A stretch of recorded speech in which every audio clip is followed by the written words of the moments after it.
He thought she was just nobody, just another waitress in a cheap diner desperate for a tip.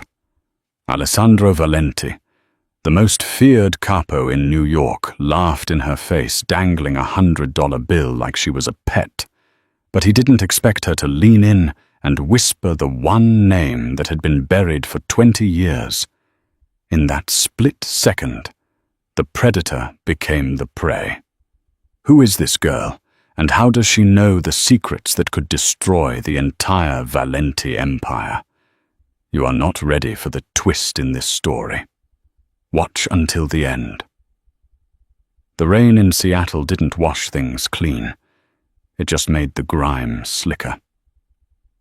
Inside Sal's 24-hour eats, the fluorescent lights hummed with a headache-inducing buzz reflecting off the checkered linoleum floors that hadn't seen a proper scrubbing since the 90s. Mia Collins wiped the counter for the 10th time that hour. Her wrist ached. She was 24, but tonight she felt 50. The diner was mostly empty, save for a trucker asleep over his pie and a couple arguing in the back booth. Then the bell above the door didn't just jingle. It announced a change in atmospheric pressure. 3 men walked in. They didn't belong here. They belonged in penthouse suites in the back of armored SUVs, in places where the air smelled of expensive cologne and gun oil, not stale coffee and fryer grease. The man in the center was the gravitational pull.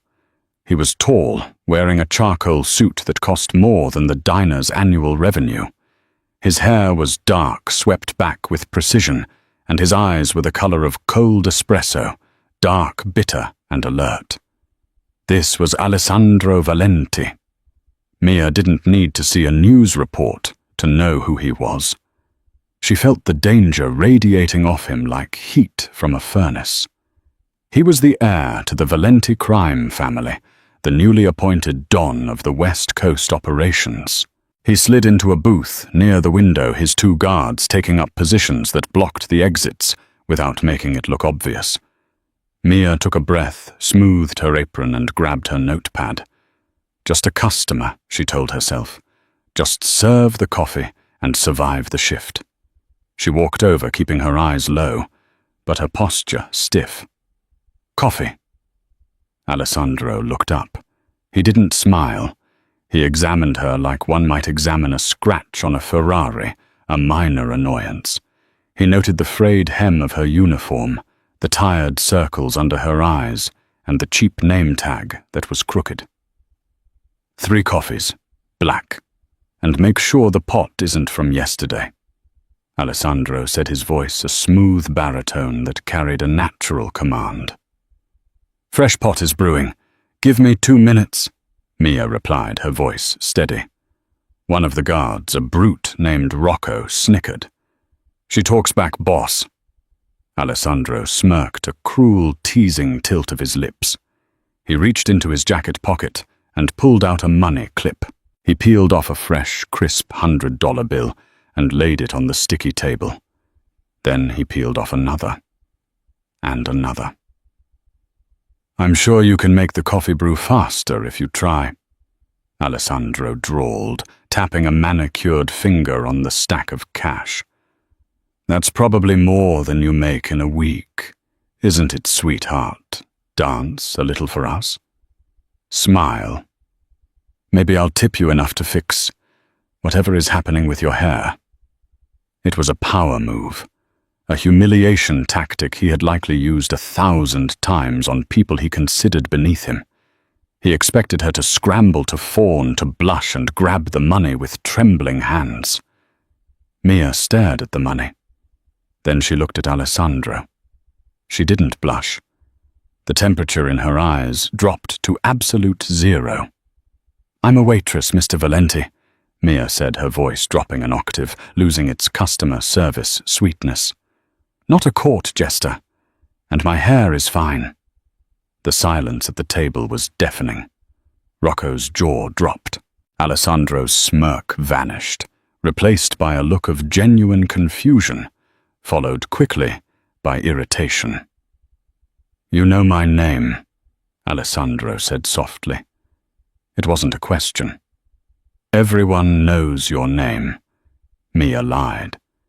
She turned on her heel. "Coffee in 2 minutes." She walked away, her heart hammering against her ribs like a trapped bird.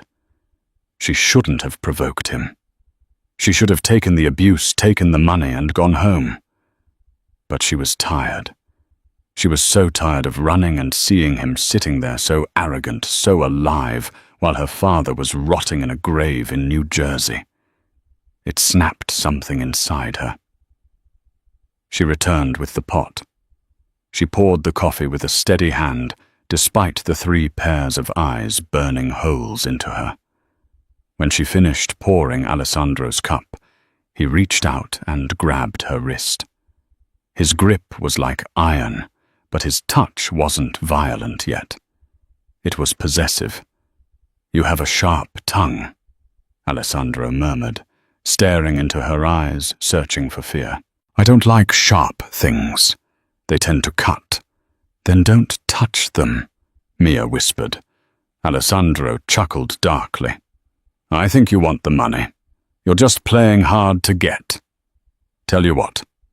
Tell me something interesting and I'll leave the tip. Tell me something boring and Rocco here throws you out the window." It was a game to him. A cruel game. Mia looked down at him. She saw the confidence of a man who had never faced consequences. "Something interesting," she asked. "Surprise me." Mia leaned down. She brought her lips close to his ear, invading his personal space in a way no one ever dared. She smelled of vanilla and old paper. "Ask your father what happened to the Vittoria Ledger in 1998. She whispered, her voice barely audible. "And ask him why he didn't check the trunk of the blue sedan before he crushed it." She pulled back. The color drained from Alessandro Valenti's face so fast it looked like he'd been shot. His pupils dilated. The arrogance evaporated, replaced by a raw, primal shock. The Vittoria Ledger. The blue sedan. Those weren't public knowledge. Those were the darkest, bloodiest secrets of the Valenti family secrets that only 3 people knew. And 2 of them were dead. "Who are you?" Alessandro rasped, his voice trembling with a mix of rage and terror. Mia dropped the check on the table. "Refill is free. Advice costs extra." Alessandro didn't drink his coffee. He watched the waitress Mia retreat behind the counter. His mind was racing, crashing through memories and family legends he had been told to never speak of. The Vittoria Ledger contained the proof of the Valenti family's involvement in rigging the mayoral elections in the late 90s, along with the hit order on a federal judge. It was supposed to have been destroyed.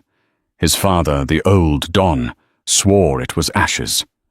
And the blue sedan. That was where they had supposedly hidden the body of the accountant who stole it. If this girl knew about the sedan, she knew where the bodies were buried. Literally. "Boss," Rocco asked, his hand drifting toward his jacket where his piece was holstered. "She disrespect you. You want me to handle it? Don't move." Alessandro snapped his eyes, never leaving Mia. She was scrubbing a plate now, acting as if she hadn't just dropped a tactical nuke on his table. "Nobody touches her. If she dies, the information dies with her. Or worse, it gets released." Alessandro stood up. "Clear the diner." "Boss." "I said, clear the damn room." Alessandro roared, slamming his hand on the table. Rocco and the other guard, Dante, sprang into action. They approached the trucker and the arguing couple. Flashing guns and badges that didn't exist, they ushered the terrified civilians out into the rain. Mia didn't look up. She kept scrubbing. When the door locked and the blinds were drawn, Alessandro walked to the counter. The atmosphere was heavy, suffocating. "Turn around," he commanded. Mia set the plate down slowly. She turned. She leaned her hip against the stainless steel counter, crossing her arms. She looked small against the industrial kitchen backdrop, but her eyes held a fierlo that unsettled him. "You cleared out my paying customers," Mia said. "That comes out of my paycheck. I could buy this building and burn it down for kindling," Alessandro growled, leaning over the counter, invading her space. "Stop the games. Who sent you the Russos?" "The FBI. Nobody sent me," Mia said. "I'm just a waitress." "Bullshit!" Alessandro swiped a rack of glasses off the counter. They shattered on the floor, a cacophony of breaking glass that made Mia flinch just barely. "Waitresses don't know about the Vittoria ledger. That name hasn't been spoken in 20 years. "Maybe you hang out in the wrong circles," Mia retorted. Alessandro stared at her. He needed to be smart. Violence was the blunt tool. He needed a scalpel. He took a deep breath, adjusting his cuffs, regaining his composure. The predator was back in control. "You know," he said, his voice dropping to a silky, dangerous purr. "People who know things about my family. They tend to have short life expectancies. Accidents happen. Cars lose brakes. Gas leaks." "Is that a threat, Mr. Valenti?" "It's a forecast." Mia let out a short, dry laugh. "You think I'm afraid of dying?" "You have no idea what I've been through. But you have everything to lose. Your empire is built on a foundation of sand, and I know exactly where to kick to make it all come down." Alessandro studied her face. He was looking for a specific feature, a resemblance. She had green eyes, striking vivid green. Where had he seen those eyes before? "What do you want?" Alessandro asked. "Money." "We have plenty. I can write you a check right now that will let you retire to Fiji."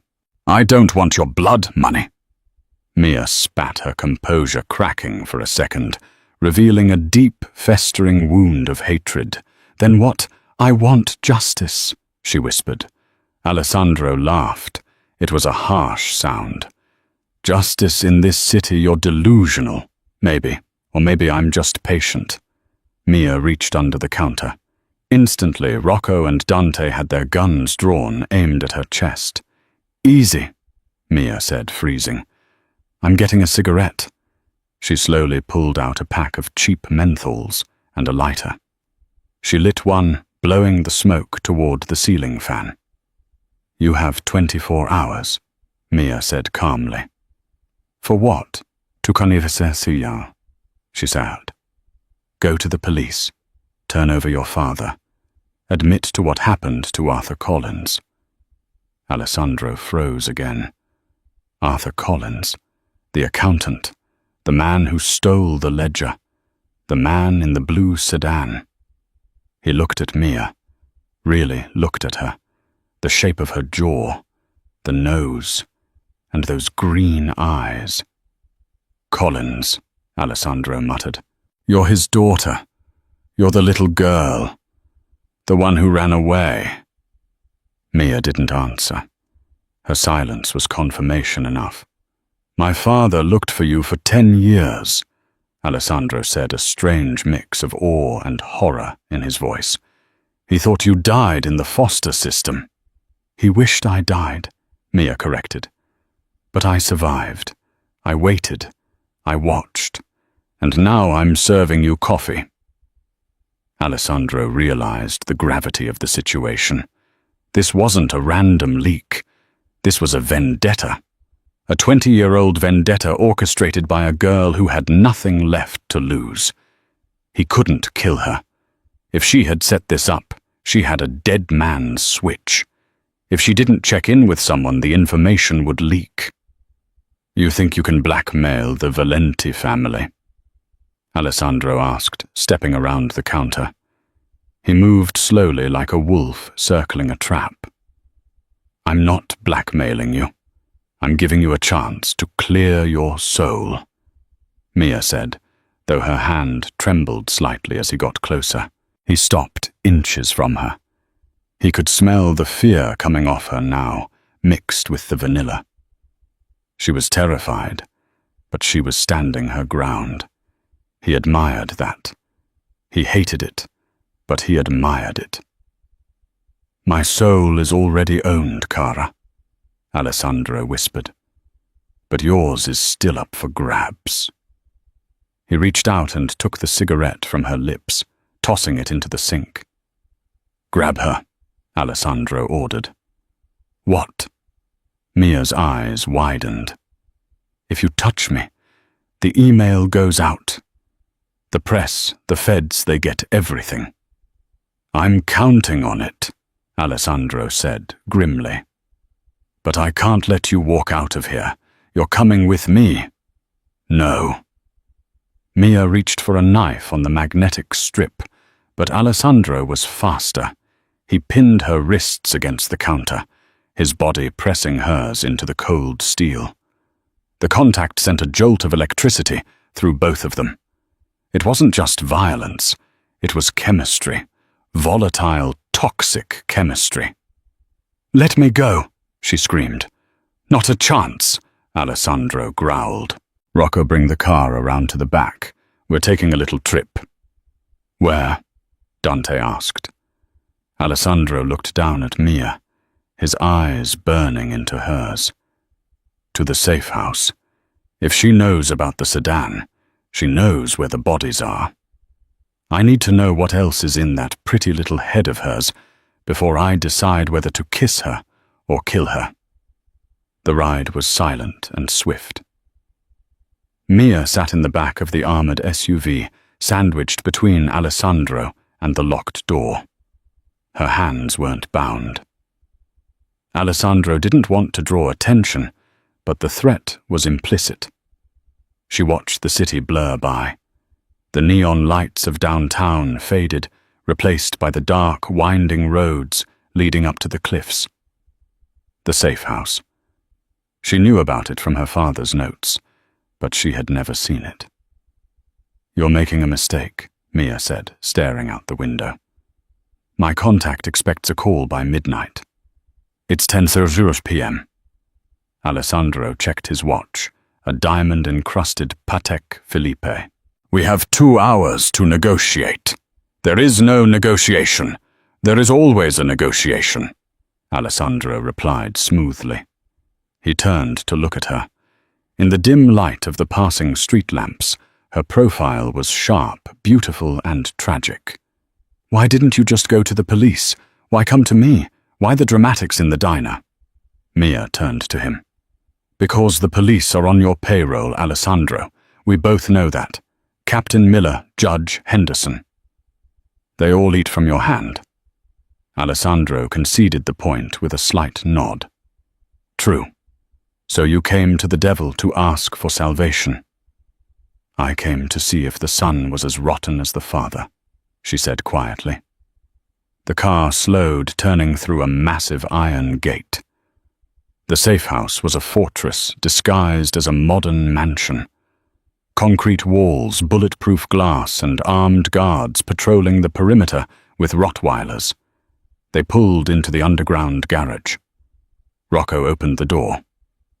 "Upstairs. The library," Alessandro ordered. "And get us something to drink. Scotch. The good stuff." Mia was ushered into a room that smelled of old leather and cigar smoke.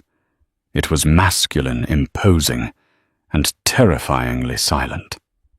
Alessandro locked the heavy oak door behind them. "Sit." He gestured to a velvet armchair. Mia remained standing. "I prefer to stand." Alessandro sighed, taking off his jacket and tossing it onto a sofa. He rolled up his sleeves, revealing forearms corded with muscle and a faint scar running down his left wrist. "Suit yourself." He walked to a drink cart, pouring 2 glasses of amber liquid. He held one out to her.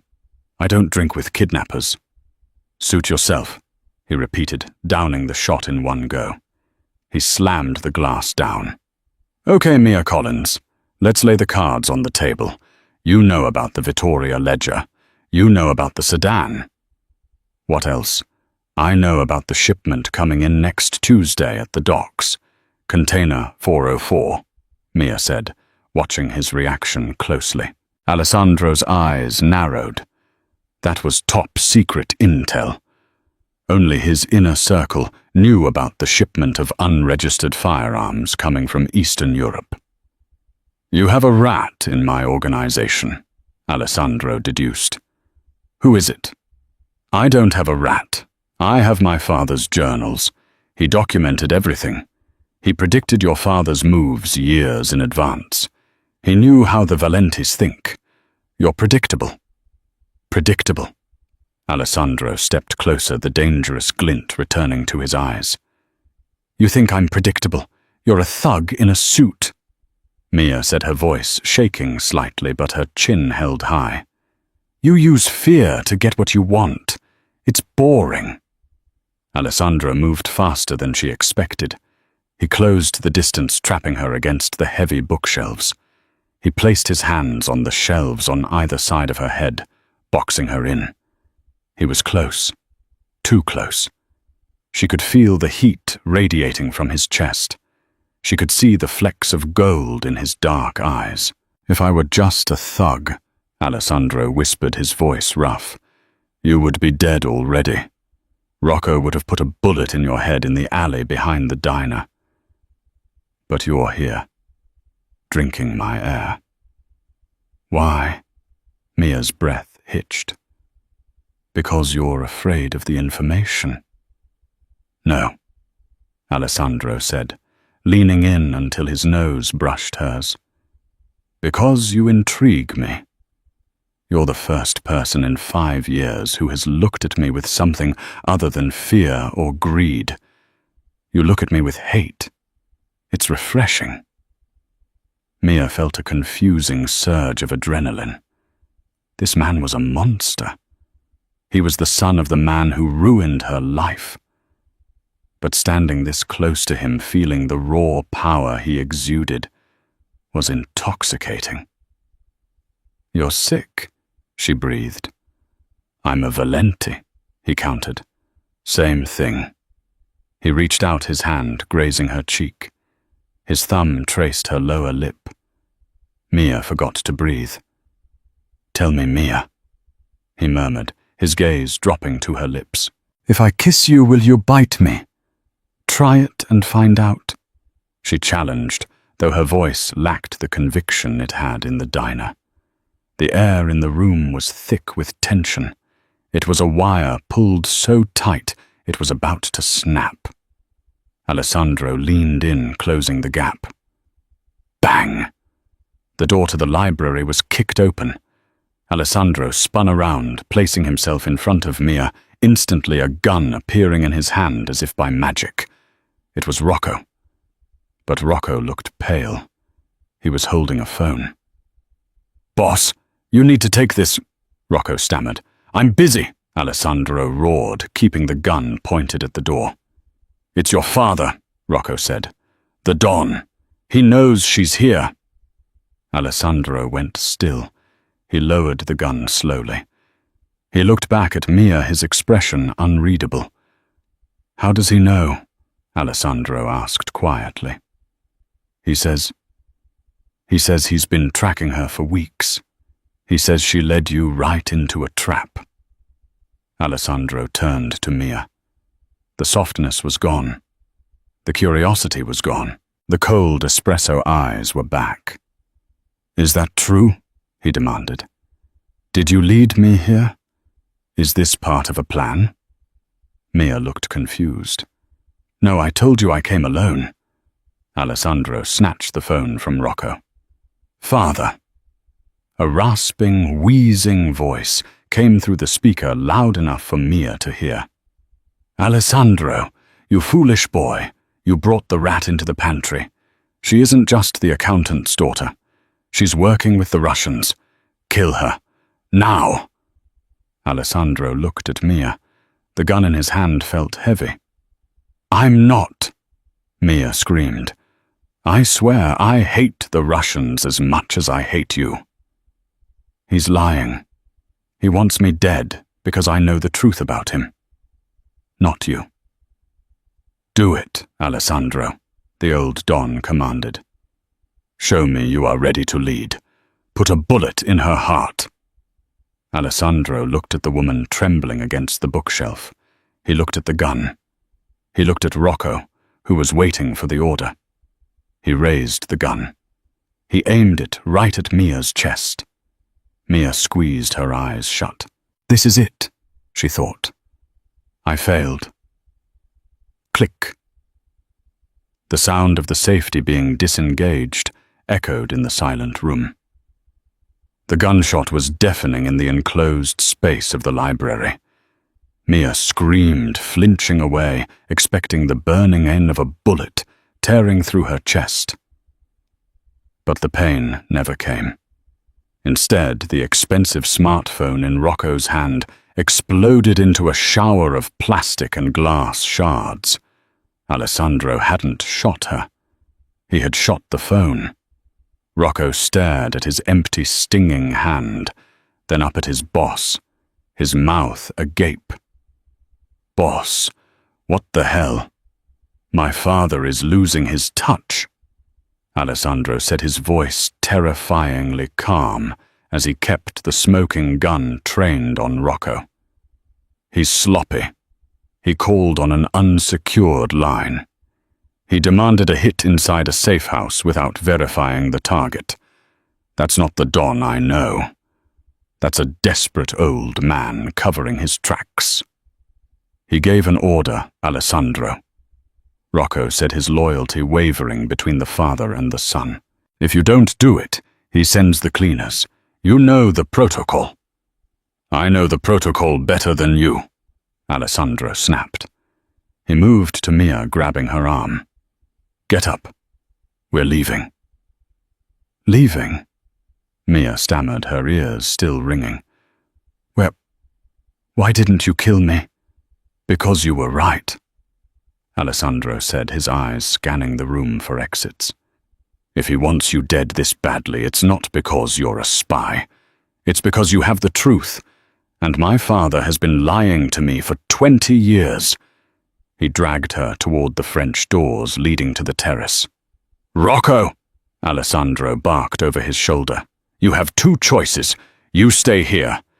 And tell the cleaning crew I went crazy and kidnapped the girl, or you come with us and die fighting a war you didn't start.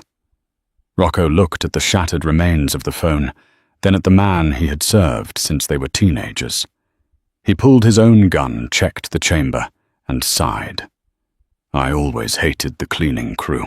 They leave a mess, Rocco grunted. I'm with you, boss. Good. To the garage. Take the Aston Martin. It's faster than the SUV. They sprinted through the hallway. The house, usually a fortress of silence, now felt like a tomb waiting to be sealed. As they reached the garage, the perimeter alarms started blaring. A high-pitched wail that signaled a breach. They're already here, Alessandro cursed. He didn't wait for confirmation. He sent the hit squad before he even made the call. The garage door groaned open. Tires screeched on the concrete as 3 black sedans drifted into the driveway, blocking the exit. Men in tactical gear poured out, suppressed rifles raised. Get down!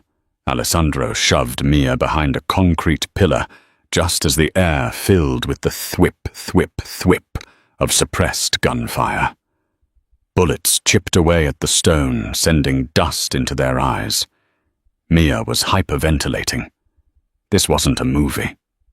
This was real. The smell of cordite, the sound of lead hitting metal, the shouts of men who wanted to kill her. Can you shoot? Alessandro asked, pressing a spare magazine into her hand. I'm a waitress, she yelled over the noise. You're a Valenti target now.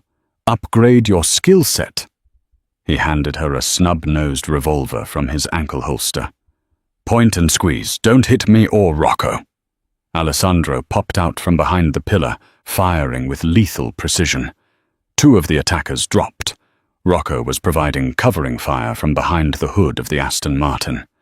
"The car is blocked," Rocco yelled. "We can't drive out." Alessandro looked around. The garage had a service exit, a heavy steel door leading to the old storm drains. It was a desperate, filthy route, but it was the only one. "The drains," Alessandro signaled. They made a break for it. Mia ran harder than she had ever run in her life. She could hear the bullets whizzing past her ears like angry hornets. She fired blindly behind her once, twice. She didn't know if she hit anything, but it made the attackers duck. They crashed through the service door, Alessandro slamming the deadbolt home and shooting the locking mechanism to fuse it shut. They were in the dark now. The smell of damp earth and sewage was overwhelming. "Keep moving," Alessandro ordered, his voice echoing in the tunnel. He took her hand. His grip was warm, solid. In the chaos, it was the only thing grounding her. "Where does this go?" Mia gasped, stumbling over wet stones. "The marina," Alessandro said. "I keep a boat there, off the books. My father doesn't know about it because I bought it under a shell company he thinks went bankrupt in 2005. They ran for what felt like miles. Mia's lungs burned. Her legs felt like lead. But she didn't stop. She couldn't. When they finally emerged into the cool night air, the marina was quiet. The fog had rolled in, obscuring the moon. Alessandro led them to a sleek, unassuming fishing trawler docked at the end of the pier. It looked rusty on the outside, but when he keyed the ignition, the engines purred with the sound of high-performance, military-grade modification. Rocco cast off the lines. As they drifted away from the dock, Mia collapsed onto the deck, staring back at the city skyline. Somewhere back there in the hills, the safe house was likely burning. Alessandro came out of the cabin. He handed her a bottle of water. He looked tired. The invincible Don looked human for the first time. "You saved me," Mia whispered. "I saved myself," Alessandro corrected, looking out at the dark water. "My father ordered a hit on his own son. That breaks the code. The Omerta is dead." He looked down at her. "Now tell me everything. What is in the ledger that is worth killing your own flesh and blood for?" Mia took a sip of water. Her hands were shaking, but her voice was steady. "It's not just about money, Alessandro. It's about 1998, the year your mother died." Alessandro froze. "My mother died of cancer. Everyone knows that." "No," Mia said softly. "She didn't. She was going to leave him. She was going to the feds. She was the original informant. My father was helping her cook the books to get her out safely." Alessandro dropped to his knees, grabbing her shoulders. "You're lying! The blue sedan!" Mia said, tears welling in her eyes. "It wasn't my father's car. It was hers. That's where he put her." Alessandro stared at her, his face a mask of shattered reality. The boat cut through the waves, carrying them into the darkness, but the real storm was just beginning inside the young Don's heart. The boat ride lasted 3 hours. They docked at a private island off the coast of Washington State, a place called Isola di Vetro, Glass Island. It was a modern architectural marvel, made almost entirely of glass and steel, perched on a cliff overlooking the turbulent Pacific. This was Alessandro's true sanctuary. No guards, no staff, just silence and the ocean. Rocco stayed on the boat to monitor communications and keep watch. Alessandro and Mia went up to the house. Inside the house was cold. Alessandro turned on the heating system and the fireplace. He poured 2 stiff drinks, brandy this time. Mia stood by the floor-to-ceiling windows, watching the waves crash against the rocks below. She had showered and changed into one of Alessandro's oversized dress shirts. It smelled of him sandalwood and expensive tobacco. You have the evidence? Alessandro asked from the couch. He was staring at the fire, swirling the brandy in his glass. I have copies, Mia said, turning to face him. The original ledger is in a safety deposit box in Zurich, but I have the scans on an encrypted drive. Show me. Mia walked over to her discarded wet clothes and pulled a small waterproof flash drive from the pocket. She plugged it into Alessandro's laptop on the coffee table. She opened the file named Project Exit. Alessandro leaned in. He saw scanned handwriting. He recognized it instantly. It was his mother's elegant, looping script. He hadn't seen it in 20 years. He read the entries. August 4th, 1998. Carlo knows. I found the bug in the study. He looks at me differently now, not with love, but with calculation. I have to get Alessandro out. August 10th, 1998. Arthur Mia's father says the funds are ready. We leave on Tuesday. I told Alessandro we are going on a vacation to Disneyland. He is so excited. August 12th, 1998. He stopped the car. He knows. God help us. The last entry was unfinished, a scrawl of ink where the pen had been dropped. Alessandro sat back, his face pale. A single tear escaped his eye, tracking through the grime on his cheek. He didn't wipe it away. He told me she died in the hospital. Alessandro whispered, his voice breaking. I was 8. He held my hand at the funeral. He cried. He said, "We have to be strong for Mama." He stood up suddenly and threw his glass into the fireplace. The alcohol flared up a burst of blue and orange flame. He killed her. Alessandro roared, the rage finally ecloding. He killed her, and he raised me to be just like him. He made me a monster in his own image.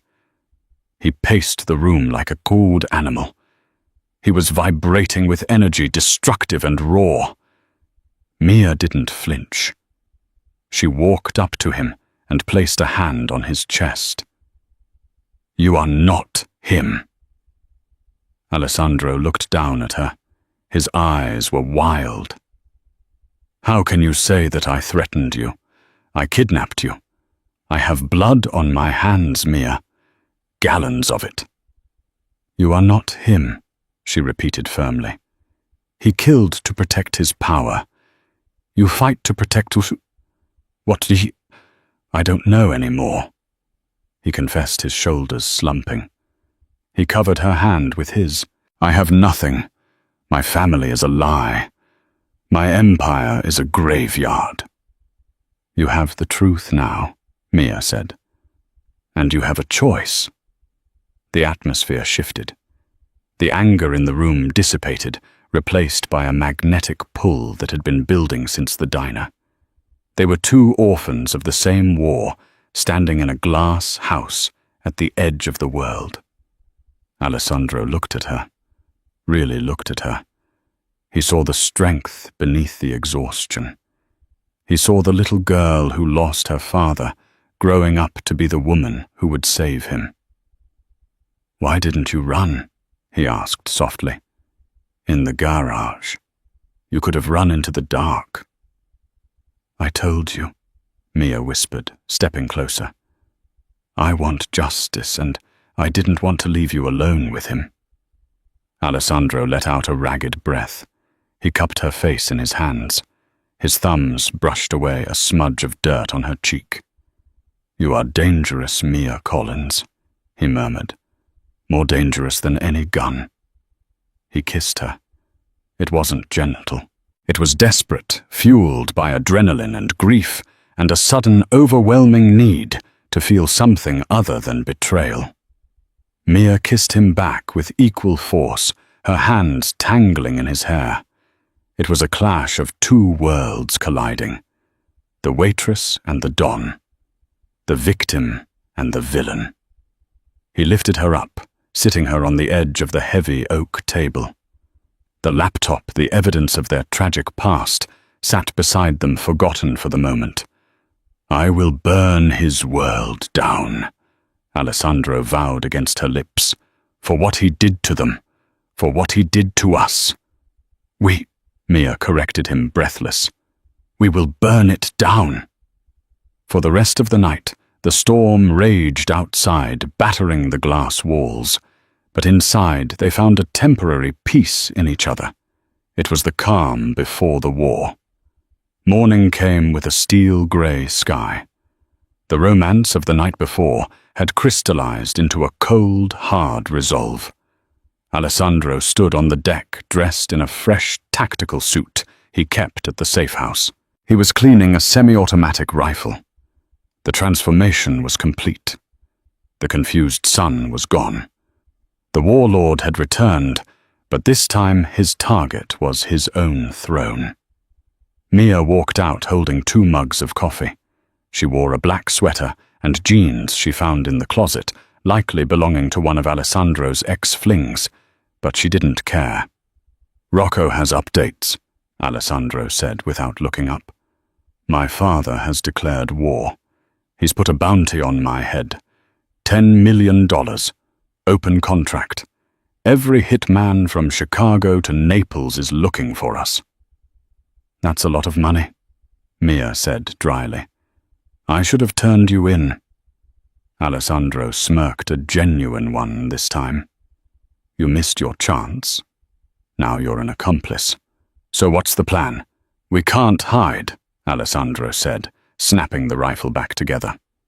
"If we hide, they hunt us down eventually. We have to cut the head off the snake." "We go to him. Tonight is the Valenti Charity Gala," Alessandro said. "It's the biggest event of the year. The governor, the police commissioner, the judges, everyone will be there. My father uses it to launder money and cement his political alliances." "He'll be surrounded by hundreds of guards," Mia pointed out. "Exactly. He'll feel safe. He won't expect me to walk through the front door." "You're not walking through the front door, are you?" "No." Alessandro's eyes glittered. "We're walking through the vault." The plan was insane. It relied on Rocco's knowledge of the security grid and Mia's knowledge of the financial loopholes. The Valenti estate where the gala was held had a panic room in the basement. It doubled as a vault. Alessandro knew his father kept the hard copies of his current blackmail material there. If they could get the physical proof of the judge's payoffs and the current drug routes combined with the 1998 ledger, they could destroy him publicly. They could broadcast the evidence on the screens in the ballroom. They arrived at the estate in a delivery van Rocco had hijacked. Alessandro and Rocco were dressed as catering staff. Mia was dressed as a high-end escort, a disguise that allowed her to blend into the crowd of corrupt elites. "Stay close to the senator," Alessandro whispered into his earpiece as he adjusted his bow tie. He was carrying a tray of champagne. "He's our ticket past the first checkpoint." Mia, wearing a stunning red dress that Rocco had miraculously procured, walked arm in arm with a bewildered elderly senator she had charmed at the entrance. She slipped past the metal detectors. The ballroom was a sea of diamonds and hypocrisy. At the head table sat Don Carlo Valenti. He looked frail. He was in a wheelchair, breathing with the help of an oxygen tank. It was a disguise. Alessandro knew the old man was as strong as an ox. The frailty was an act to garner sympathy and avoid prosecution.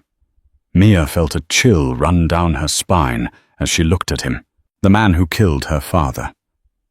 "I'm in position," Mia whispered into her brooch microphone. "I'm near the AV control room." "Copy," Alessandro replied. "Rocco and I are at the service elevator, heading down to the vault." The heist was going smoothly. Too smoothly.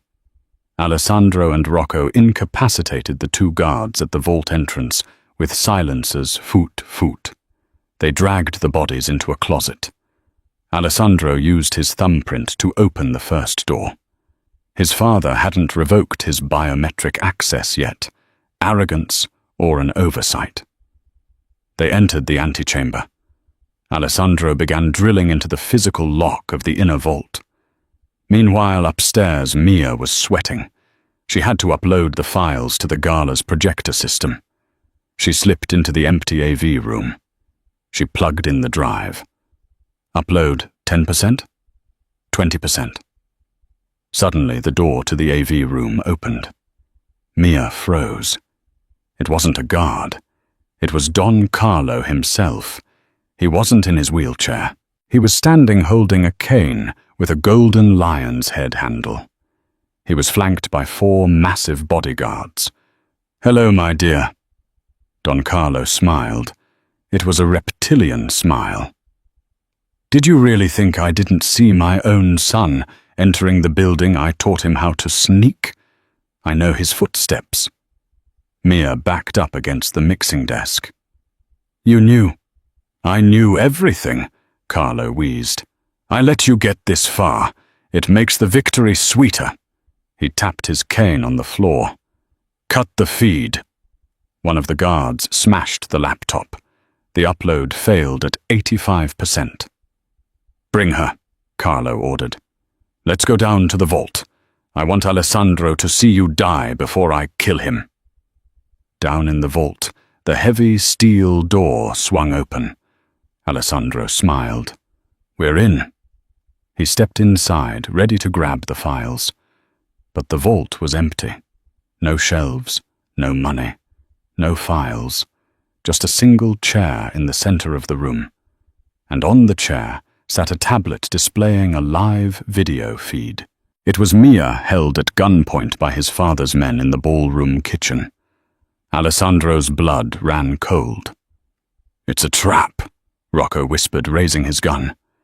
Suddenly, the steel door they had just walked through slammed shut behind them. The locks engaged with a heavy final thud. Gas began to hiss from the vents in the ceiling. Alessandro ran to the door, pounding on it. It was reinforced titanium. Indestructible. The tablet screen flickered to life. Don Carlo's face appeared. "You disappointed me, Alessandro." The Don's voice echoed in the sealed vault. "You chose a waitress over your blood. Now you can watch her die while you suffocate. A poetic end, don't you think?" Alessandro watched the screen. He saw Mia struggling. He saw a guard press a gun to her temple. He was trapped in a steel box miles beneath the earth, running out of air. And the woman he loved was about to be executed on live video. He looked at Rocco. Rocco was coughing, the gas already taking effect. "We have maybe 3 minutes." Alessandro coughed, covering his mouth with his sleeve. Rocco the C4. "Boss?" Rocco's eyes widened. "In here, it'll kill us. The shock wave." "We're dead anyway," Alessandro said, his eyes fixed on the image of Mia. "If we blow the door, we might survive. If we don't, we die. Give me the charge." Rocco handed him the brick of plastic explosive. Alessandro slapped it onto the hinges of the vault door. It was a suicide move.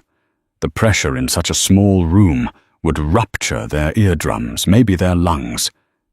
"Cover your ears and open your mouth," Alessandro yelled. He looked at the tablet one last time. "Hold on, Mia." He pressed the detonator. Boom! The world turned white. The explosion didn't sound like a noise. It felt like a physical blow to the soul. Down in the basement, the reinforced titanium door didn't just open. It was ripped from its hinges, twisting like a piece of wet cardboard. The shockwave slammed Alessandro and Rocco against the back wall of the vault. The air was instantly sucked out of the room, replaced by a searing heat and the choking dust of pulverized concrete. For a minute there was only darkness, and the high-pitched screaming of damaged eardrums. Alessandro coughed, expelling grey dust from his lungs. His vision was swimming. He couldn't hear anything, but he could feel the vibration of the building settling above them. He touched his forehead. His hand came away wet with blood. "Rocco," he croaked.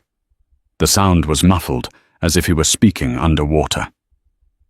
Rocco was slumped in the corner, a piece of debris embedded in his shoulder. He groaned, giving a weak thumbs up. He was alive. Alessandro forced himself to stand. His ribs screamed in protest, likely cracked, but the image of Mia on that tablet screen burned in his mind, overriding the pain. She has minutes, he told himself. Maybe seconds. He stumbled through the smoking hole where the door used to be. The hallway outside was a wreck. The guards who had trapped them were gone, buried under rubble, or fled. Alessandro found a discarded automatic pistol on the floor.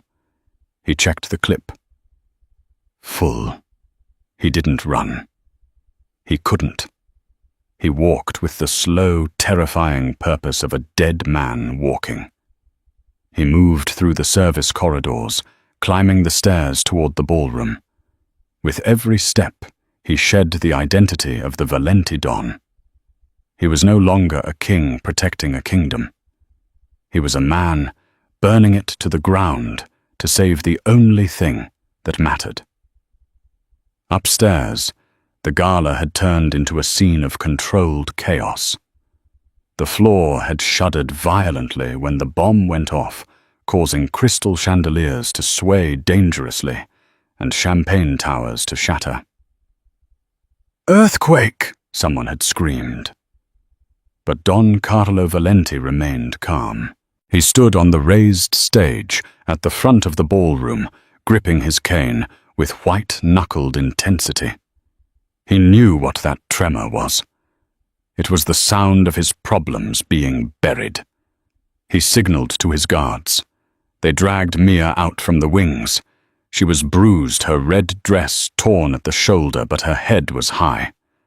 She looked at the panicked crowd, then at Carlo. "Ladies and gentlemen, please!" Carlo's voice boomed over the microphone, regaining control of the room. The corrupt judges, the bribed senators, and the wealthy socialites quieted down, looking to their leader. "A minor gas line issue in the kitchen," Carlo lied smoothly. "It is under control. But before we resume the festivities, we have a small matter of personnel to handle." He gestured to Mia. "This woman," Carlo announced, pointing a shaking finger at her, "is an industrial spy. She attempted to sabotage our charity efforts tonight. She tried to frame this family." Mia struggled against the grip of the two guards holding her arms. "He's lying!" she screamed, her voice raw. "He killed his wife. He killed Arthur Collins. The evidence is in the vault. The vault is destroyed," Carlo whispered to her off mic, a cruel smile twisting his lips. "And my son is inside it. You failed." Mia's knees buckled. "Alessandro." "No," she whimpered. The fight drained out of her. If Alessandro was dead, nothing mattered. The ledger, the justice, the revenge, it all turned to ash. "Take her out the back," Carlo ordered the guards loud enough for the front row to hear. "Call the police. Have her arrested for trespassing." He leaned in closer, whispering only for her. "Take her to the jagged rocks. Make sure she slips." The guards began to drag her away. The crowd murmured, unsure of what was happening, but too afraid of the Valenti influence to intervene. Then the double doors at the back of the ballroom didn't open. They were kicked open. A hush fell over the room. Alessandro stood in the doorway. He looked like a spectre rising from hell. His tuxedo was shredded, covered in white dust and dark blood. His face was a mask of red and grey, but his eyes, those cold espresso eyes, were locked onto his father. "Alessandro," Carlo gasped, his face draining of color. He took a step back, hitting the podium. "It's impossible." Alessandro walked down the center aisle. The crowd parted for him like the Red Sea, terrified by the sheer violence radiating off him.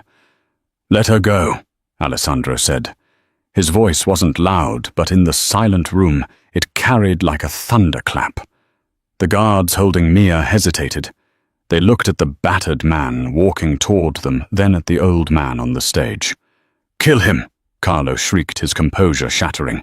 "He's gone mad! He's trying to kill me! Shoot him!" The 4 bodyguards on stage raised their weapons. "No!" Mia screamed, finding her strength again. She bit the hand of the guard, holding her, stomping on his instep with her heel. He yelped and let go. Mia didn't run for the exit. She ran for the AV table. The laptop was smashed, yes, but the system was still connected to the cloud server. The upload had stopped at 85%.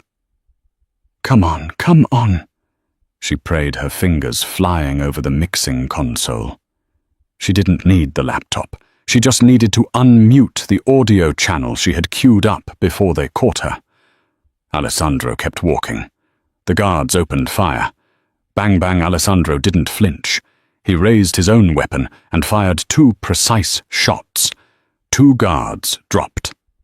He was a machine, moving through the pain, fueled by a lifetime of lies. He reached the steps of the stage. He was out of ammo. He threw the gun aside and climbed the stairs. The remaining 2 guards charged him. Alessandro caught the first one's punch, twisting his arm with a sickening crunch, and used him as a human shield against the other. He tossed them aside like rag dolls. He stood before his father. Don Carlo was trembling. He raised his cane to strike, but Alessandro caught it in mid-air. With a simple twist, he ripped the cane from the old man's grip and snapped it over his knee. "It's over, father," Alessandro said. "You ungrateful wretch," Carlo spat. "I gave you everything I built this city for you." "You built a cage," Alessandro corrected, "and you filled it with ghosts." Suddenly a voice filled the ballroom. A recorded voice amplified by the massive concert speakers. It was the audio file Mia had managed to trigger. It wasn't the ledger. It was the recording from the library, from the night before. "Alessandro, you foolish boy. Kill her. Now. Do it, Alessandro. Show me you are ready to lead. Put a bullet in her heart." Then another clip played. An older one. Digitalized from the files Mia's father had kept. A phone recording from 1998. "Arthur, take care of the boy. I have to put Vittoria in the ground. She talks too much. The blue sedan is ready." The room went deathly silent. The senator dropped his champagne glass. The police commissioner, who had been sipping scotch in the VIP booth, slowly set his glass down. The admission was there. Public. Undeniable. Murder. Conspiracy. Carlo looked around the room. He saw the shift in their eyes. The fear was gone, replaced by judgment. The sharks smelled blood in the water, and this time the blood was his. "Turn it off!" Carlo screamed at the sound booth. "It's a fake! It's AI! It's a lie!" But nobody moved. Police sirens wailed in the distance, getting closer. Alessandro looked at his father with pity. "The blue sedan was dredged up from the lake this morning, father. I sent Rocco's cousins to find it while we were on the boat. They found the remains. DNA doesn't lie." Carlo slumped. The air went out of him. He looked old, small, and pathetic. "I did it for the family," he whispered. "No," Alessandro said, turning his back on him. "You did it for yourself." Alessandro walked over to Mia, who was standing by the soundboard, tears streaming down her face. He didn't care about the blood or the dust or the police storming the entrance. He wrapped his arms around her. burying his face in her neck. She held him up, supporting his weight. "We did it," she sobbed. "It's done," he murmured. As the police handcuffed Don Carlo Valenti and wheeled him out of his own gala, the flashbulbs of the press captured the image of the fallen king. But the image that would captivate the world was the one in the center of the room, the mafia prince and the waitress holding each other amidst the ruins of an empire, finally free. 6 months later, the bell above the door of Sal's 24-hour Eats jingled. The diner had been renovated. The floors were clean, the neon sign was fixed, and the smell of stale grease was replaced by the aroma of high-quality Arabica beans. Mia was behind the counter, but she wasn't wearing a uniform.